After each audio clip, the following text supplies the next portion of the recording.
Joining me is Christian White, and he served as a State Department senior advisor in both the Trump and Bush administrations.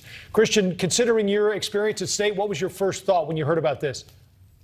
Well, it's always very tough. We had this problem when Americans used to occasionally go to North Korea against the advice of the State Department. But until U.S. passports, in fact, were invalidated for travel to that country, you'd have some go on tours and very simple things there. There was a young man, Otto Warmbier, who just took down a propaganda poster, probably just as a souvenir, and it ended up costing him his life eventually. It's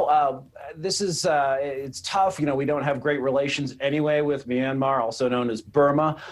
But U.S. pressure does increase the cost for any regime to keep people in prison on trumped up or political charges, although the regime hasn't even said why it has Danny in prison. But mentioned by the Deputy Secretary of State, Wendy Sherman, and attempts by the embassy there to reach out should help over the long term. But how do you do that, Christian, when there really, I'm guessing, aren't any recognized channels or anyone to contact officially, right? I mean, they're not talking with the State Department, are they? What are the challenges here?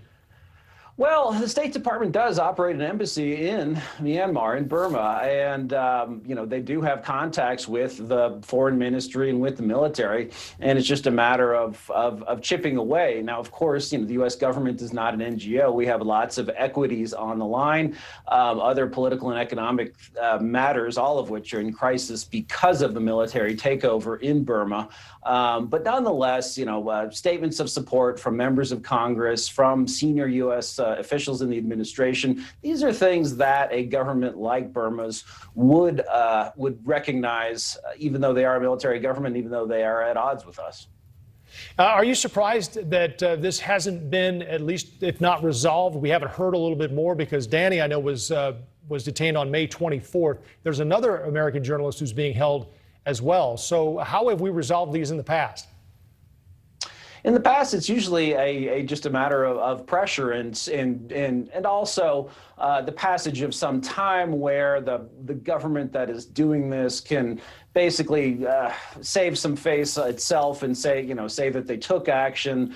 And we could say that behind the scenes too. Listen, you've made your point. It's very clear that you have no respect for journalism, for internationally recognized norms of free speech and reporting. Okay. Right. And you've made your message clear to journalists from the outside. Now let them go. So hopefully that's happening. Right. Quickly, before we move on, Christian, a message to Buddy and Rose, his parents, if you could. Do you think this is resolved quickly? It's hard to put a timeline on this, but like I said, getting a Deputy Secretary of State and other officials interested, at least it's not falling between the cracks in the bureaucracy. The Burmese government does have they're military, but has a pragmatic streak, so they should respond. All right, fingers crossed. Let's move on to Taiwan there. You heard, I think, General Milley from the Joint Chiefs earlier talking about the possibility of a Chinese invasion into Taiwan. I'd like to get your thoughts on that. He called it extraordinarily complex and difficult. What do you think are the chances or the likelihood of that happening?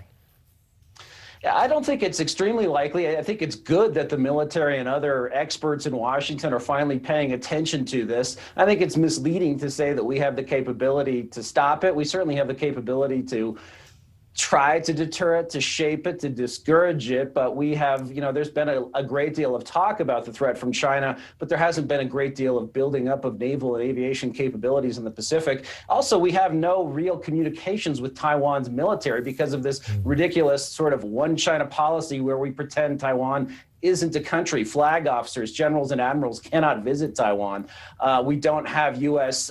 Navy ships calling in Taiwanese ports, even though there's a law that says they should. So, there's some good, some bad in this development. Former State Department Senior Advisor Christian Whitten, good to see you. Thank you. Thank you.